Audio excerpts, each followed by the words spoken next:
Hello, everyone, and welcome to today's Community Power Forum hosted by Community Power Coalition of New Hampshire and Clean Energy New Hampshire. Today is Thursday, February 23rd. It's 5:30, and it's really great to have, I think, 25 towns registered and attending, folks who work for municipalities in the state, folks who are on various committees. Excited to see you all and share a little bit about Community Power, the coalition, what it's been up to over the past year of development, and our sort of status as a group as we get towards launching the market for the state. My name's Henry Herndon. By way of starting, before we dive into our agenda and our presentations, is just have the folks that are members of CPCNH, of Community Power Coalition, to maybe we can raise our hands to identify ourselves, either physically or virtually, just so we can see that there are a number of folks from cities, towns across the state that are members of the coalition. They've adopted community power plans. They've been through the process, and they're here to really connect with some of the towns that are interested in learning, do a little peer-to-peer sharing, and in certain ways be available to folks to answer questions about their experience having gone through the process to adopt community power plans. So thanks for all these folks for joining and identifying themselves. Excellent. So as far as an agenda goes, I'll sort of quickly flash an agenda, and then we'll do a little bit of, we'll have some remarks from a couple of our speakers before we dive into the meat of the presentation.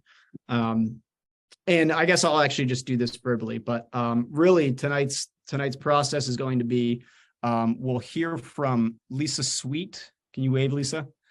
Who's the chair of the Community Power Coalition's Member Operations and Engagement Committee. She's also on the Rye Energy Committee and one of the first 10 towns launching programs this spring. So she's going to share a little bit about our sort of peer-to-peer mentor learning aspirations. We'll hear from Community Power Coalition Board Chair Clifton Below. Clifton, if you want to go ahead and wave, identify yourself, and just to give a little bit of a big picture status of the coalition before we get into the presentation, and then I'll cover what is community power, what is the coalition, what are the benefits of this nonprofit power agency that has been created here in the state to serve cities, towns, and counties. And then we'll talk a little bit about some of the resources and the timeline items for towns that may want to join the coalition, adopt plans at town meeting or by their city or town council, and then launch community power programs. And then finally, we're going to have breakout groups. So we're going to give you a chance to engage and interact with one another and talk to some of the folks that have been through this. So that's our overview. And with that, I'm going to hand it off to Lisa.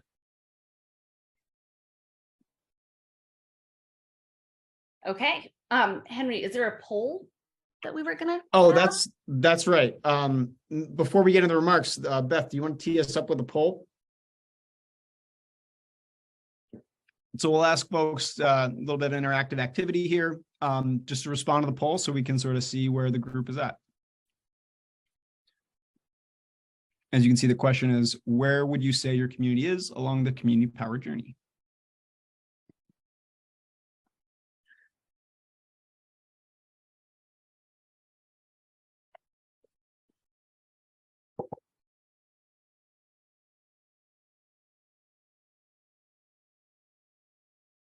Okay, and Beth, is this something that we can all sort of collectively view results? Henry, I am actually honestly not sure. So this is a learning experience for all of us. There are still some folks coming into the room. When would you like me to stop the poll? How's the response rate? I think we have critical mass. Got 3 pages of folks here. Hopefully most of them have had a chance to respond. We've got 40 out of 55. We're at 72% participation. Okay, maybe we'll do a little 10-second countdown for the folks. Well, for those of us who are already involved, there wasn't an option, so you won't get 100% participation. If you're already signed up, there wasn't an option. I just answered the question, just to answer the question. Let's take a look at the results, Beth.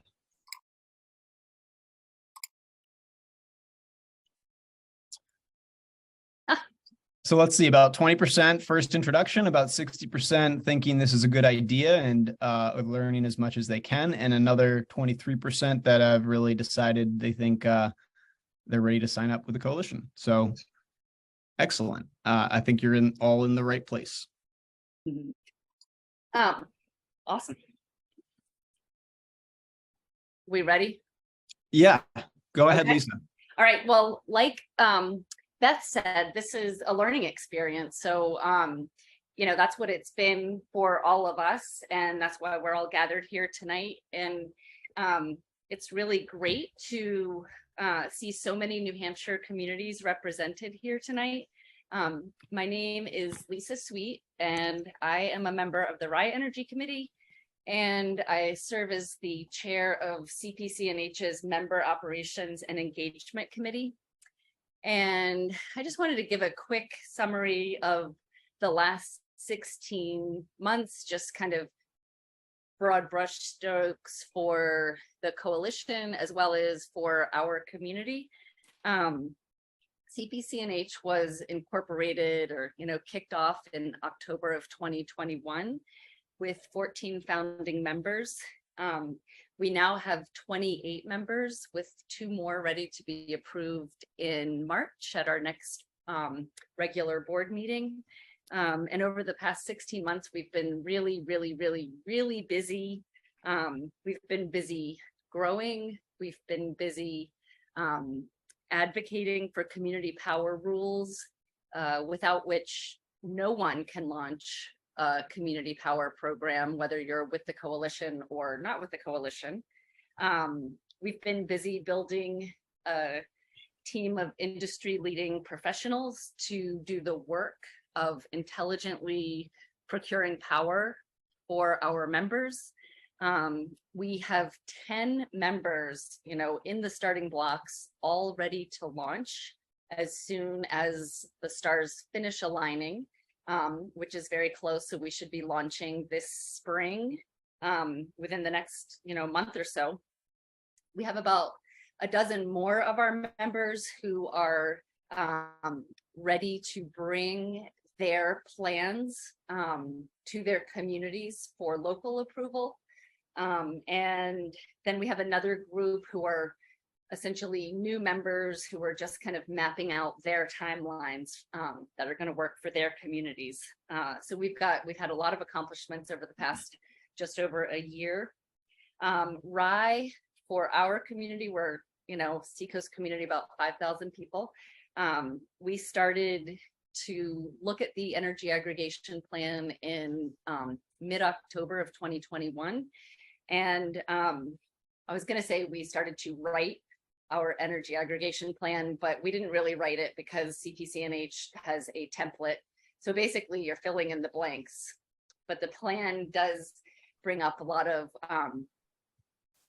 you learn a lot about what it is you're trying to do with your community, and you start engaging with your community. So we started that in, mid-fall with our community. And at that point, we had Hanover, Harrisville, and Lebanon had approved plans.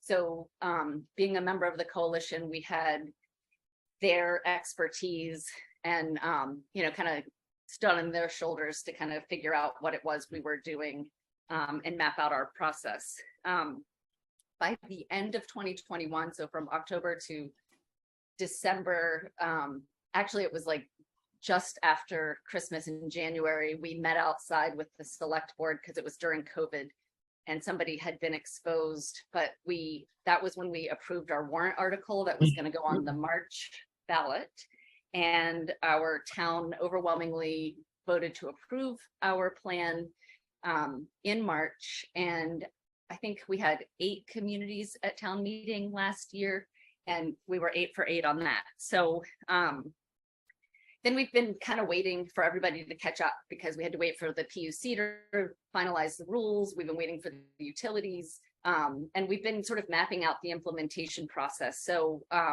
now we're ready to go, which is really exciting. And so, that is what Rye's timeline was.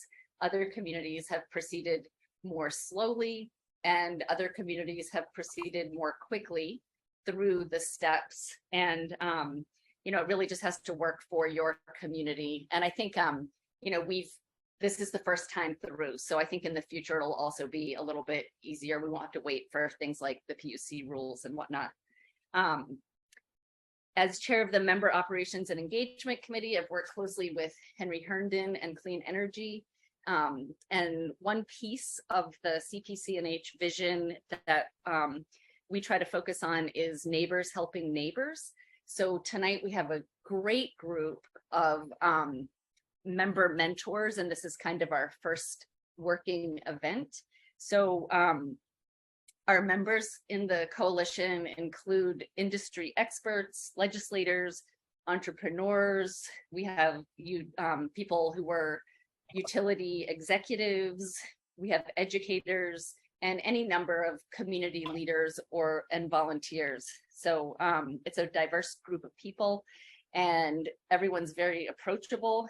So, you know, the coalition enables us to get together and ask questions and share experiences, share expertise, and share ideas, because we've got great ideas about where we want to go in the future.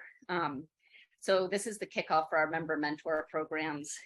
And I thank all of the mentors. There are veterans who have been, you know, involved in the coalition for, you know, coming out tonight and for being willing to help the beginner communities as we, you know, learn to do this as a state.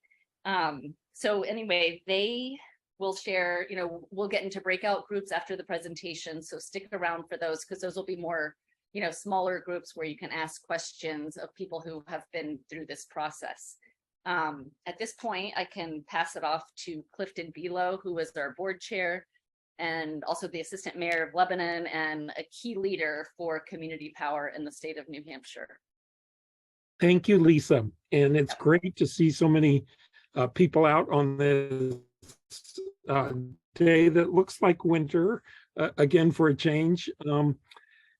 We're sort of on the cusp of something that I think we all hope will be quite consequential in terms of accelerating our transition to a more economically and environmentally sustainable energy future that is going to help accelerate the integration of distributed energy resources like smaller scale, community scale renewable energy storage and demand response to bring some stability to our electric rates over time. And actually in the short term, significantly lower rates through an approach that uses a more sophisticated risk managed portfolio of generation resources. I feel like I've been working on this most of my adult life. And it's finally coming to fruition as the result of an amazing coalition of volunteers. We've just been blessed with a lot of really good talent from across the state that has invested time. We've had over 120 meetings of our board and committees over the past year and few months, led by people like Lisa. And we're on the cusp of making it happen, and we would welcome other communities who want to join us in this journey. Thank you. Okay, thank you, Clifton. Thank you, Lisa. Really appreciate that. And I am now gonna pull up the presentation. We'll walk through that, and then we will get to our breakout group. So, oops. Okay, is that a functional screen share? Yes. Okay. So here's our agenda. I'm going to talk through what are some of these transformative benefits that are made possible by community power and the coalition. And really at a high level, that's all about community governance, portfolio management, which Cliff referenced in terms of a more sophisticated approach to procuring electricity to maintain lower rates and to expand choices and allow for development of local community scale resources.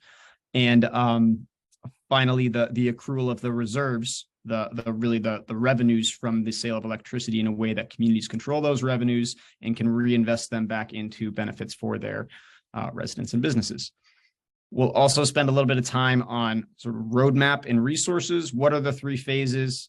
And what are the steps it takes to first join the coalition by adopting the joint powers agreement? What is the joint powers agreement? What does that mean?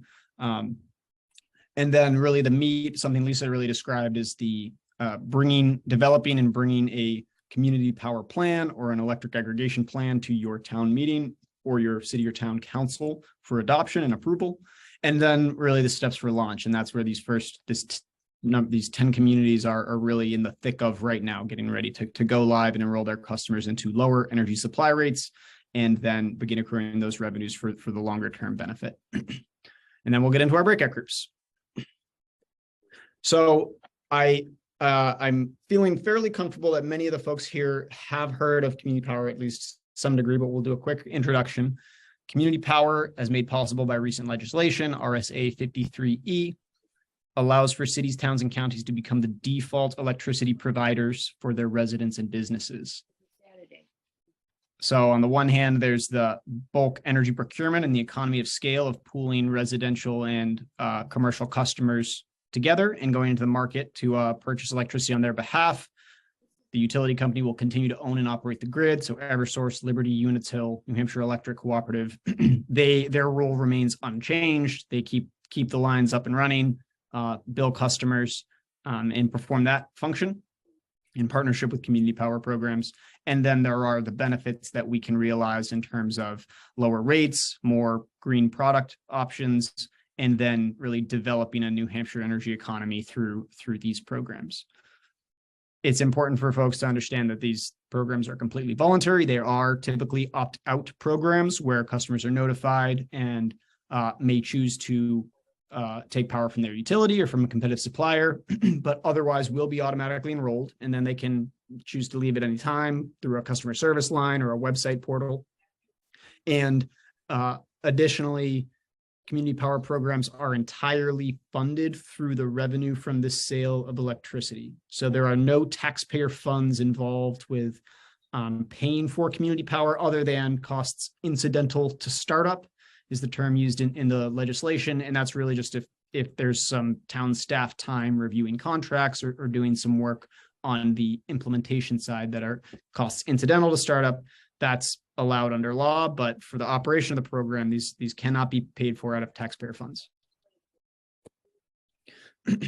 Okay, so I'm going to provide a little more depth and overview of Community Power Coalition, this new nonprofit power agency, and I'm really going to talk about its community governance, its technical and expert operations, and the vendor team that has been assembled to manage all of the technical aspects of running a power agency and procuring wholesale electricity and being an active participant in the ISO New England electricity market and interfacing with utility systems for the purposes of billing customers and providing customer service and all of the other professional services that are a part of the coalition. And we'll talk a little bit about the financial model and the accrual of reserves for both, the ability to maintain low rates over time and to empower communities to finance and really reinvest into local energy projects. This photo is from October 1st, 2021. This was the day the first 14 members incorporated a little over a year ago. So to first set this up, we want to talk about the different options that communities have for implementing community power. And there's really two main models. One is to contract with a for-profit supplier by way of an energy broker.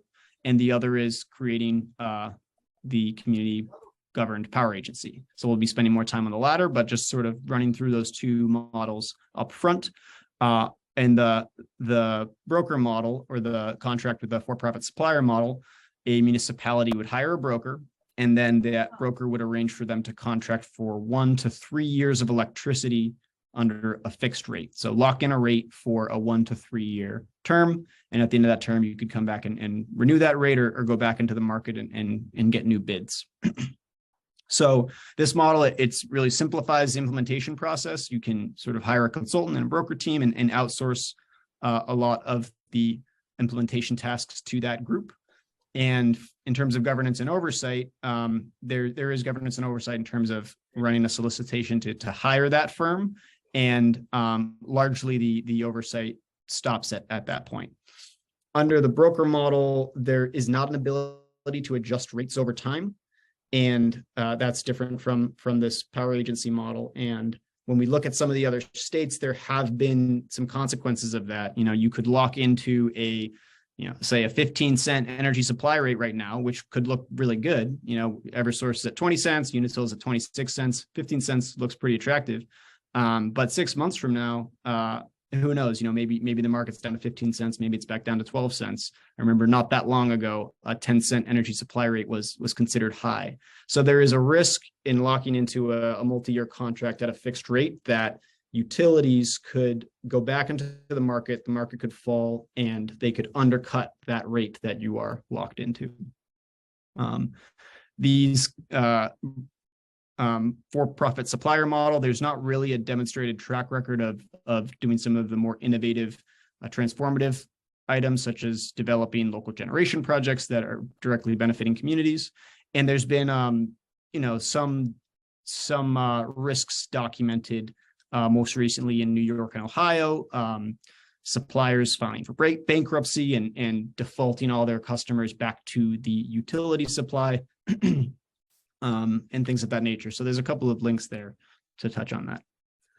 What we're going to be focusing on is this community-owned supplier model. So what these 14 and now 30 cities, towns, and counties have done is they've created their own nonprofit agency through this joint powers agreement. And through that agency are contracting for all the services to comprehensively run power procurement for their collective benefit. So part of the trade-off is this is a little bit more of a complex process. So we'll sort of unpack some of that complexity, but there has been significant effort from the startup communities over the past year plus to pull this together. But some of the benefits really include the transparency. So putting this under a structure where all the decisions are done in a right-to-know public agency manner and accountable to the members that appoint representation to the board of directors. Capturing that net profit, that reserve fund that would otherwise flow to the for-profit supplier, and using that to keep rates low over time. And then in some of the markets that use this model, these are the agencies that are really driving innovation and transformation. So building local renewable energy and storage projects, giving customers access to innovative programs like battery storage or time of use rates or things of that nature. Some of them are electrifying transportation, public transportation. And we'll get into some more of that. And really a key part of what this project is all about is demystifying the power sector and empowering cities and towns and community leaders to really understand how it works so they can make informed decisions on behalf of their constituents. The coalition will control rate setting and be able to change rates with utility rates to maintain discounts. And we will flag for you sort of one example of a power agency gone wrong. That's Western Community Energy, and that really sort of illustrates the risks of not hiring the right qualified team who are proficient in energy risk management. So that's linked for you, and we're going to share these materials for folks who want to dig into them. Okay, so on that second model, these communities in New Hampshire have really run down the field on this over the past couple of years. And part of that has been looking at the history and the demonstrated successes of over 70 joint powers agencies that have been formed across the country. Many of these are municipal utilities. So you can see just one example, VPPSA, that's 12 municipalities that own their utility companies that have formed a joint powers agency to buy power on their collective behalf. So one small town doesn't have to go and figure out the power market on its own. But there's a long history and sort of a documented success of these across the country. And a lot of that lesson learning has gone into designing this agency for New Hampshire. And really the goals of the agency are democratic governance, oversight of all the decisions that are being made in terms of power procurement and the flow of money, achieving that economy of scale in procurement, implementing a sophisticated strategy for managing the portfolio of power contracts over time, which we'll talk about a little more. Some of the more innovative services for customers, which could be new rate offerings or other products and programs for the benefit of the energy users. And then project development, which I mentioned, and I have some slides on that we will get to.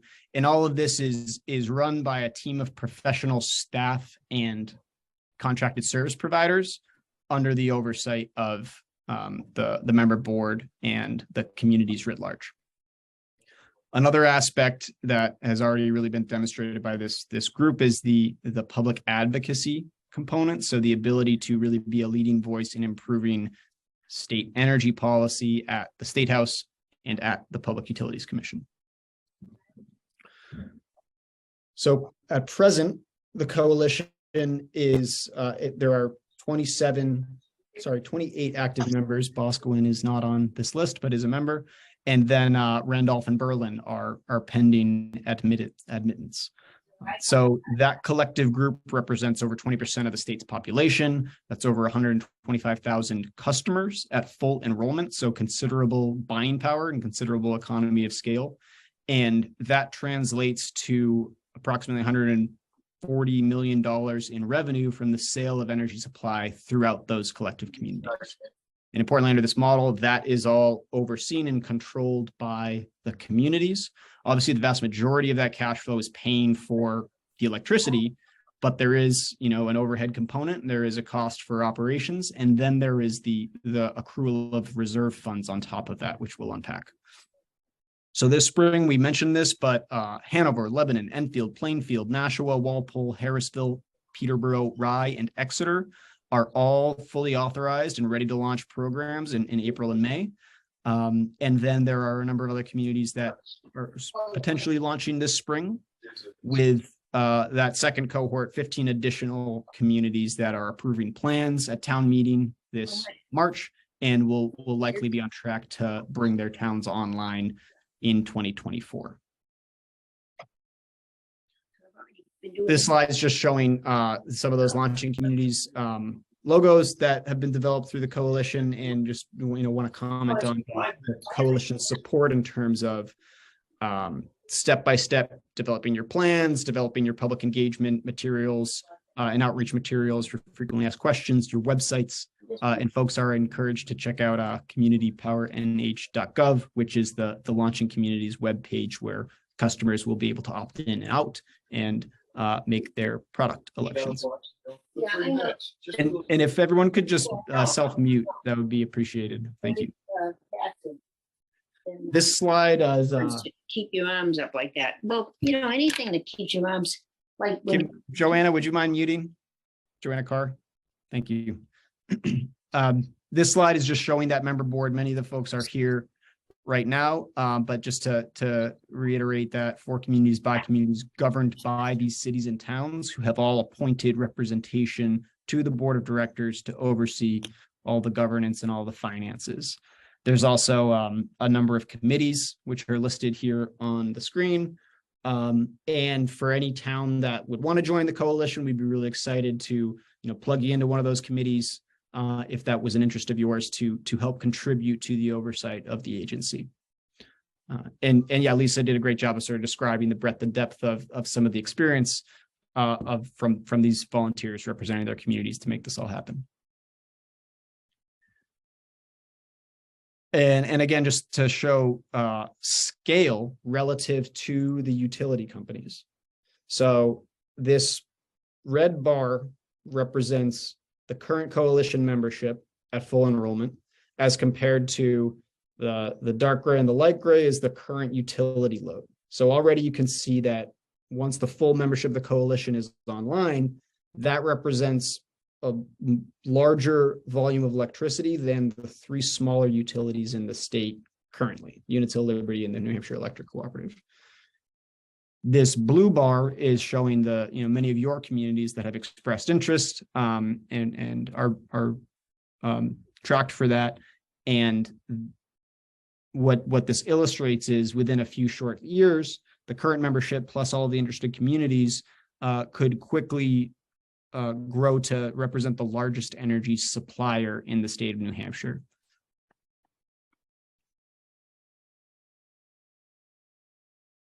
Lisa, you did a great job of summarizing some of the progress. We mentioned the over 100 public meetings of the agency and its committees, some of the regulatory and legislative leadership on key bills and the regulatory rules. I won't run through all of this, but I will just flag this past summer, there was a competitive solicitation to hire service providers to operate the agency.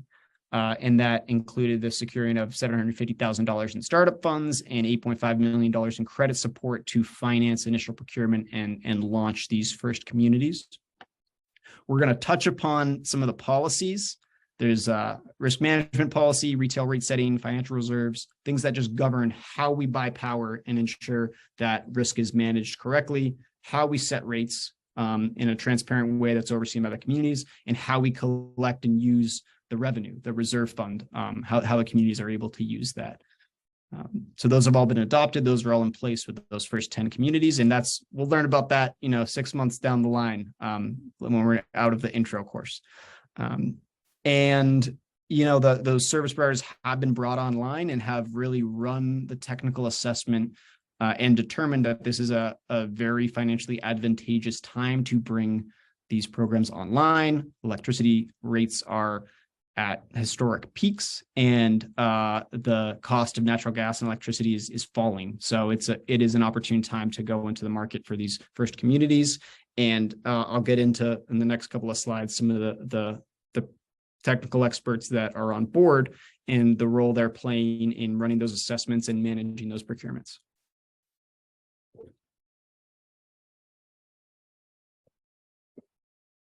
So that first block of the presentation, that's really the governance section, community governance, an amazing group of community volunteers that have really built this. And now we're going to get into the operations and the paid professionals who have been enlisted to operate all aspects of the agency.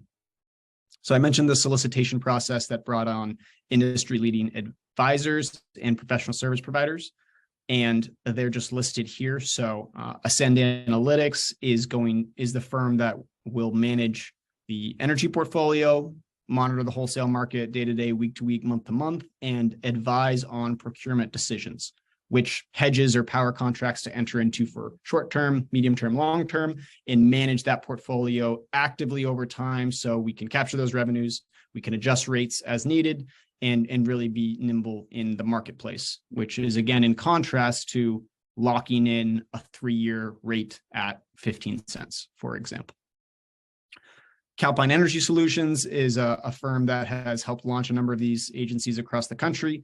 They will be the registered market participant with ISO New England, and they will provide retail customer service.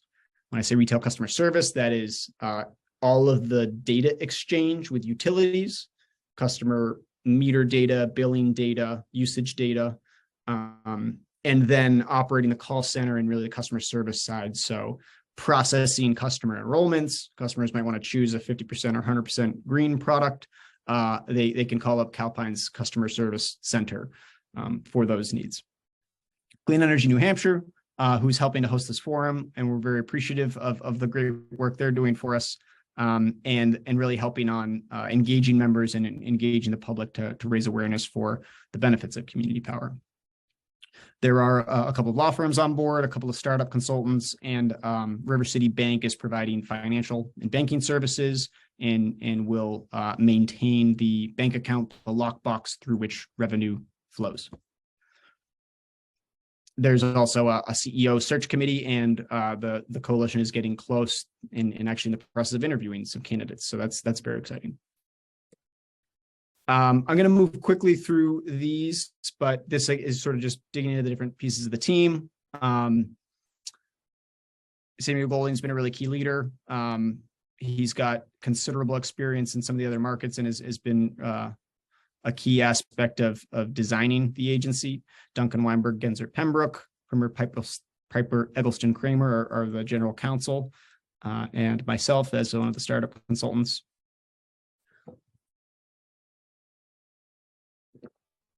This is just unpacking Calpine a little bit. And, this is a firm that has helped launch 20 of these agencies elsewhere in the country, and they serve over 4 million customers. And just some stats about, their CCA, their community power dedicated employees, their call center services, and some of the other services they'll be providing, but just illustrating the professional team that is on board and bringing this to launch. And then the same for Ascend Analytics, managing the power portfolio. This is a firm that serves some of the more advanced community power agencies or some of the more major utilities across the country in advising and providing procurement services. And we're very pleased to be working with them.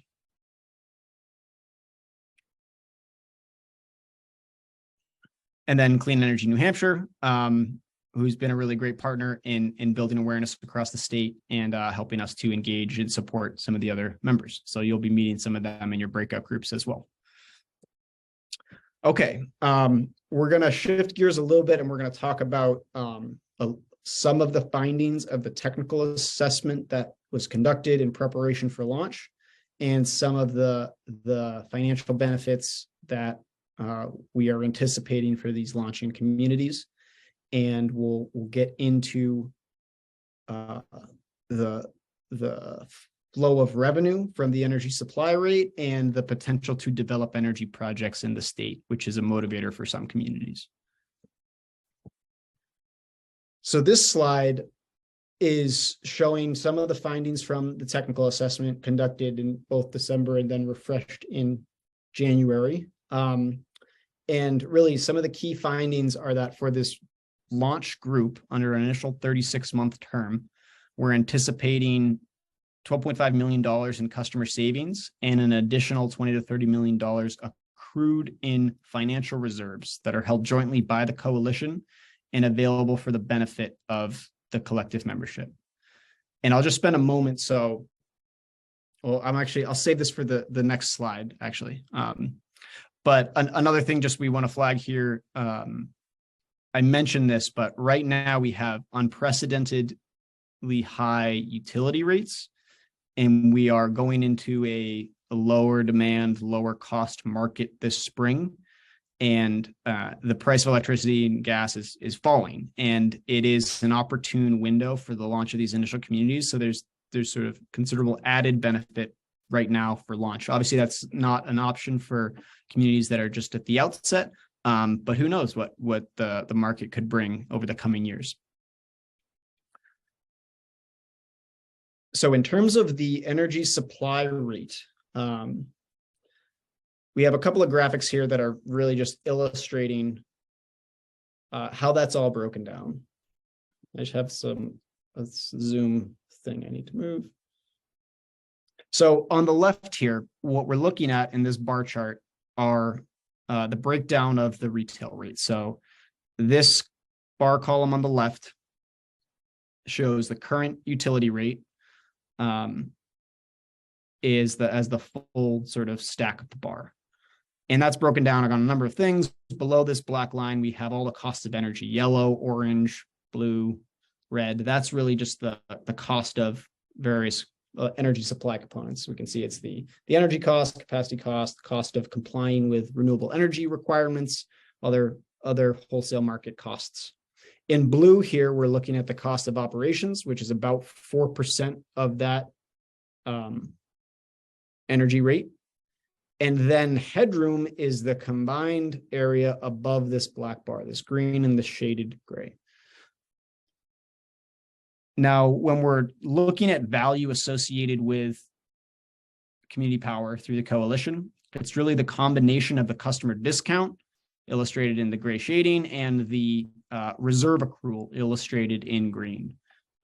So again, part of the coalition model is to capture some of that revenue accrued as financial reserve, and now you have a rainy day fund. Maybe prices change in the future, rates go up. You can lean on those reserves to get through a high cost winter or market disruption, and there's a stability benefit to that.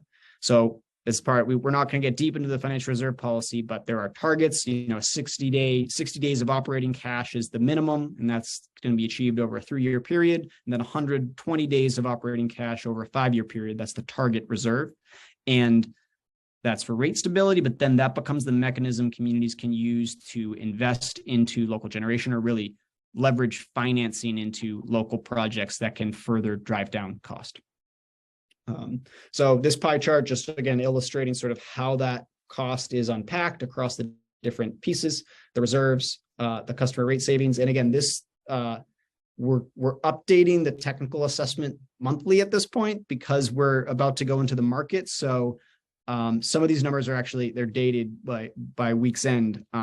And right now at the latest news is really for launching communities, there's an expectation of at launch, 10%, perhaps 20% rate savings, depending on your utility company.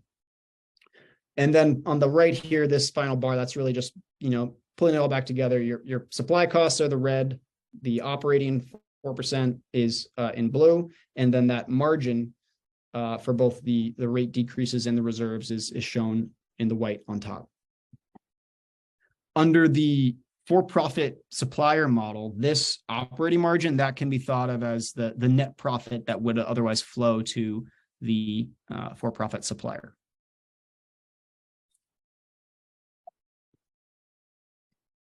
Okay, I'm going to spend just a moment on projects. So right now, there are considerable policy incentives for development of renewable generation. There's the Inflation Reduction Act, which provides considerable incentives and sort of adders based on certain factors. And that can cover a considerable portion of the cost of a project. There are also some local and state incentives. Senate Bill 321 creates the opportunity to develop community scale generation on a pilot basis across the state, and really do so in a way where you're directly lowering some of the costs. So when we go back here, we look at things like capacity cost. That can be affected, that can be ameliorated through development of projects, and things like utility transmission costs can also be driven down if we're getting our power locally instead of shipping it in from out of state. So this is something that Ascend Analytics, they do deal valuation, they assess the value of different projects and help folks come to decisions about which projects to invest in or to contract for. And it's a motivator for a number of the communities in the coalition. What the technical assessment has found is that there is considerable financial benefit to the development of projects locally, particularly when taking advantage of some of these state and federal incentives. So these can be real revenue generators for the coalition collectively, which translates into cost reducers for the residents and businesses buying the power. And we're happy to share the detailed technical assessment. I believe it's posted on our website, which really unpacks some of this. So I'm not gonna get it deep into the details, but we do want to sort of flag this as one of the key aspirations of the coalition, and something that could begin to be considered, not this year, but perhaps in 2024, and if not 2024, 2025. Okay. We're going to shift now and just do a couple of slides on the roadmap and the resources for coalition members. And really, there's 3 steps to the process. There's the adoption of the Joint Powers Agreement to become a coalition member. There is the development of a plan and bringing that plan to town meeting. And then there are the steps for launch. And those are just summarized at a high level here. So any city and town can join the coalition at any point in time by a vote of their governing body. That's either a select board or your town or city council.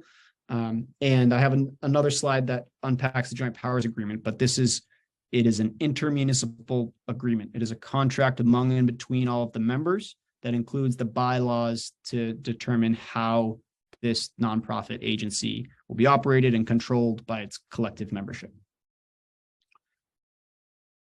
Step 2, the town meeting, developing a community power plan. Lisa described this, so I don't know that I need to spend too much time on it, but coalition members receive template plans and ongoing technical assistance for that process. And this group is in a great position because you have from now until spring, March 2024 to run down the field on this process. And that includes 2 public hearings. And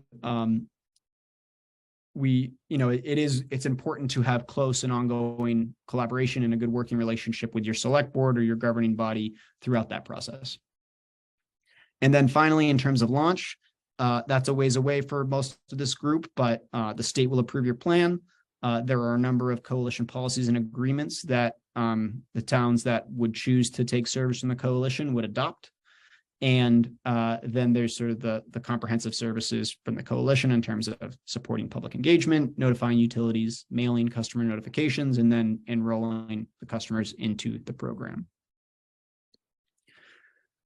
So to talk a little bit about the joint powers agreement, one of the key purposes of this arrangement is to create a corporate nonprofit structure that's owned and controlled by the members, and that holds all of the liabilities and obligations on behalf of those members and firewalls those liabilities from the members and from their taxpayer funds. So all of the contracts that the coalition enters into are all non-recourse to the municipal general funds, and the members are shielded from that liability. The liability is held by the agency that they control. The joint powers agreement, it includes the purpose of the organization, voting rights, how the board is structured, how the committees are structured, how costs are shared, and really just the details of how it is operated. And I'll take a moment just to note the bylaws explain that the board will be between 11 and 21. And there will be an annual membership meeting this April at which the collective board, which is actually 28 individuals from 28 towns right now, the membership will, at the April 21st annual meeting, elect a board of between 11 and 21. So after this April, no longer will each member sit on the regular board, but there will continue to be once or twice annual membership meetings for the collective membership to convene, and there are ways in which members can sit on committees. So I guess the point is, towns don't have to sit on the board, and come this April, not all of them will sit on the board, but it is an option for towns. The board is 1 member, 1 vote. And adopting the joint powers agreement is there's no cost or real commitment that is associated with that. It's merely a seat at the table and plugging into the statewide network to gain all of the access to those resources to support the implementation and launch phases. And then any sort of real contractual commitment comes after a plan has been adopted and the towns enter into contracts for services with the coalition. So at any point in time before that, a town could adopt the joint powers agreement and then say, you know what, we're going to terminate that agreement and walk away, and there's no consequence of that. So there's some links to the website where that can be found, and we're happy to share that. And then I'll just preview some of the resources at a high level. So we have a great group of mentors here, member mentors that you're going to meet in your breakout groups. And, there's educational and presentation materials to help communities become comfortable with what this is all about. And there's also, the legal and consulting team is available to answer questions and meet with communities as appropriate. Communities that join, we mentioned some of the resources, but I'll just flag the community power checklist, which is sort of your one-stop shop, step-by-step guide for the nitty-gritty pieces of the process. And there are steps in terms of requesting utility data and various things you have to comply with for state rules. And then, the comprehensive services for launch. So this is just a snapshot of, some of the resources that break that down and link you to different templates. which we won't spend too much time on now. And I'll just close by sort of showing these are some of the faces of the board, the community volunteers that have created the coalition. And we're excited to put you into breakout groups to meet with them and discuss with them, and hopefully have continuing ongoing dialogue with all of you. So that does it for our presentation. And I'll stop the share.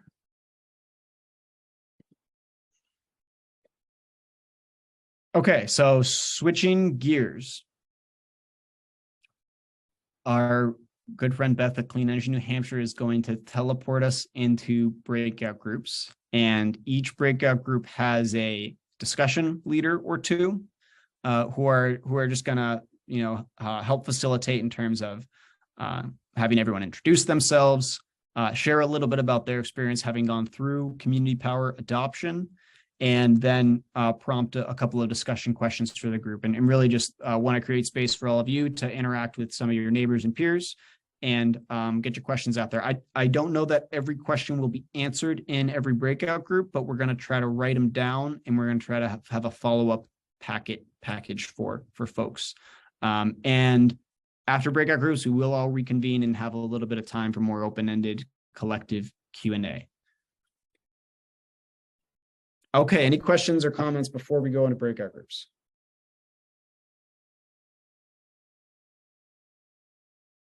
Hearing none.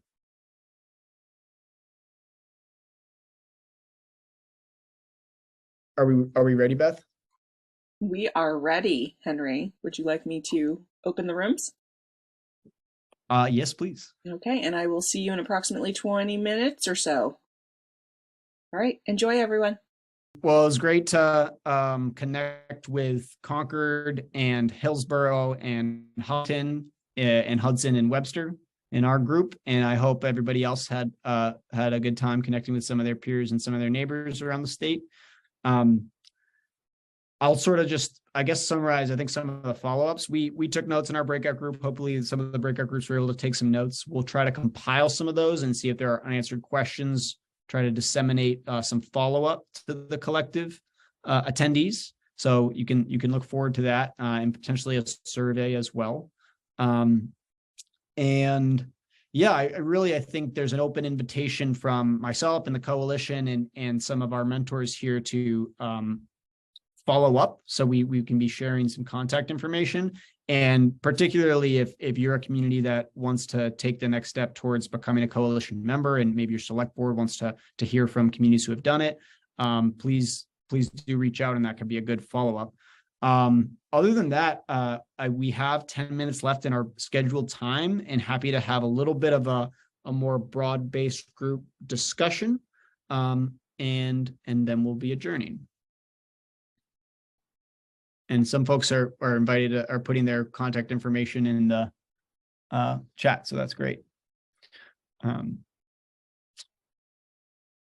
Any comments, questions, reflections folks want to share from the presentation, from their breakout group, from this forum as a whole? I'll take a stab.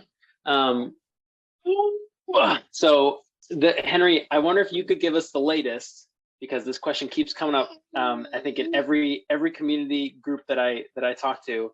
What is the latest on net metering and community power and the utilities' reticence, intransigence when it comes to data requests? That's a hard question right now. So under law and regulation, community power programs are allowed to serve net metering customers, and utilities are required to give all data necessary to allow community power to provide service to its customers. Utilities have not figured out how to do that yet in terms of sharing detailed data on net metering customers in terms of how much power they're exporting to the grid, which is required to properly serve them under the same favorable terms they currently get. So this is a moving target, because utilities, I think, are going to come around to complying, but in the event that the adequate data is not shared, net metering customers will not be automatically enrolled in the initial launch of towns. They'll receive a notice and they'll be told, like, sit tight, like, we're not gonna do anything that would harm your net metering arrangement. And then once the appropriate data has been shared, they can join community power and participate and receive the same benefit they're currently receiving. I hope that adequately answers that question. But the goal for CPCNH and the intent is that we will honor net metering and be able to handle that. We just need to get the utilities on board. Absolutely. Or I'm finished. I have a question. Can you hear me? Yeah. Okay, I'm Brett Charrington, Chair of the Hillsborough Energy Commission. And from Hillsborough point of view, we have had contact with Standard Power and now with you. So could you give a brief comparison and why we should go with you and not a system like what Standard Power has? So there was a slide earlier, it was sort of broker versus coalition. It might have been too much detail, but I think in short, a town can adopt the joint powers agreement, become a member of the coalition, gain access to all the resources and peer support, and walk away at any time or choose Standard Power later if they would choose to. So there's no real commitment with membership and with the joint powers agreement. And then I think really the difference is you have a governance and oversight role through the coalition and through this nonprofit that is gonna actually put you in charge of controlling the revenue. There's the portfolio management aspect where instead of just locking into a 3-year rate, the coalition will manage a portfolio over time and adjust rates to maintain discounts with the utility as the utility rates change. And then I think there's the ability to develop projects, which can be a way to further drive costs down and meet renewable energy goals. So I think on the governance, on the portfolio, and on the project side, these are 3 things that are not realized under broker arrangements. So I'm gonna beat my one note that I am sure you're sick of hearing, Henry, but there were questions about the Cheshire County plan in our group, and folks are really interested in finding out more as soon as possible. Yeah, it's a good question. Cheshire was a founding member of the coalition. They've been a key leader. They are in energy supply arrangements presently, so they're not launching in this spring group. But I am having a meeting with the county tomorrow, and they do want to make some strides towards communicating to the towns in the county how they could participate through the county plan, which might not be 2023, might be more like 2024.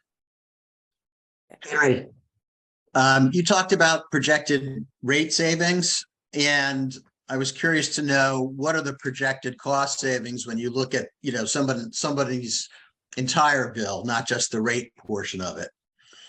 I don't know that off the top of my head, but I know that particularly in this current market, we're looking at 10% plus, maybe more, depending on the utility service territory, maybe 20% supply rate savings. And I can't say off the top of my head what the full bill savings numbers are.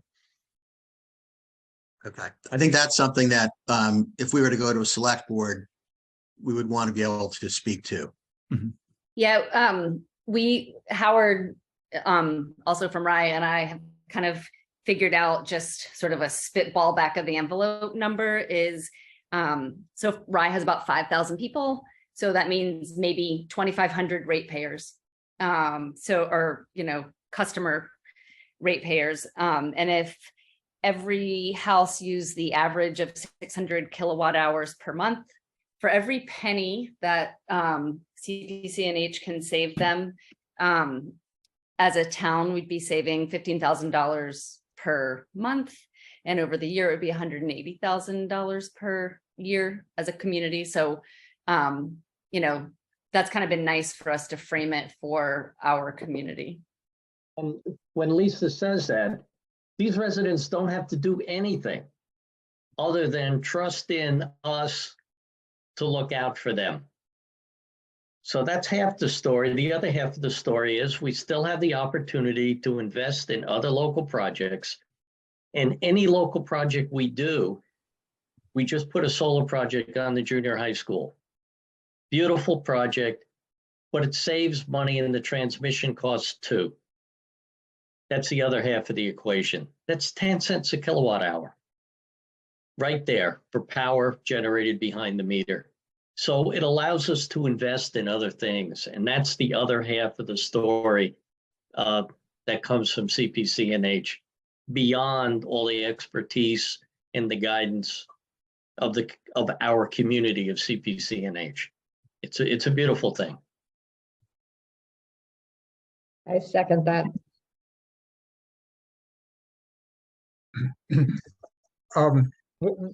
For a town that's participating in the coalition, are there any requirements that once a resident starts taking power via the coalition, how can they opt out and then back in? Is there a time frame to do that kind of thing? They can opt out, they can opt in, and the time frame is on their next monthly billing cycle or meter read. So there's no cost to leave and to come back, and it's just whenever your next monthly billing cycle occurs. Okay, thank you.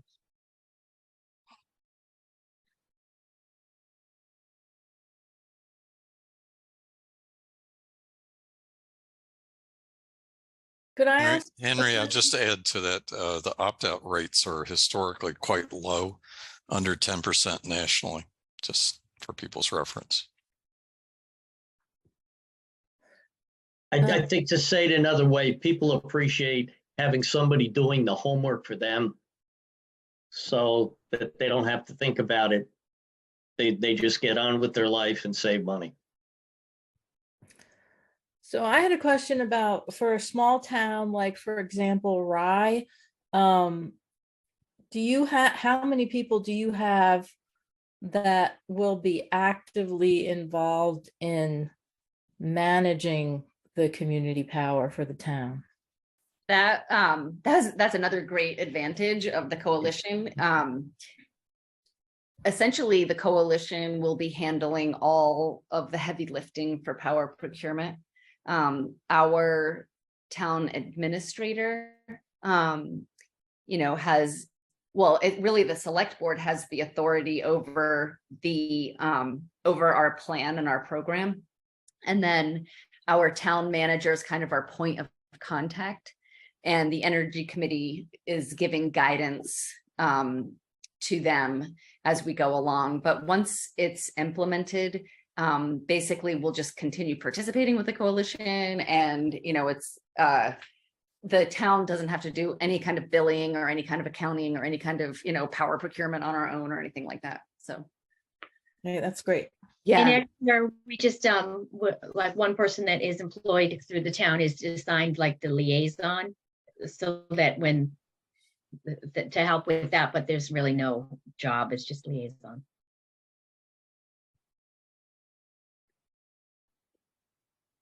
The other thing is that there are 4 levels of clean energy that are available, and each individual customer can choose their choice of what level they want, from 100% on one end down to the state minimum, which is, I believe, 23.4%.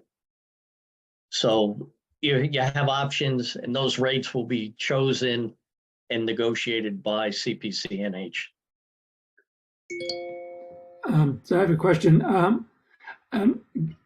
Can the legislature affect this program in the long term? I mean, given if you get a different administration, and can they change the rules?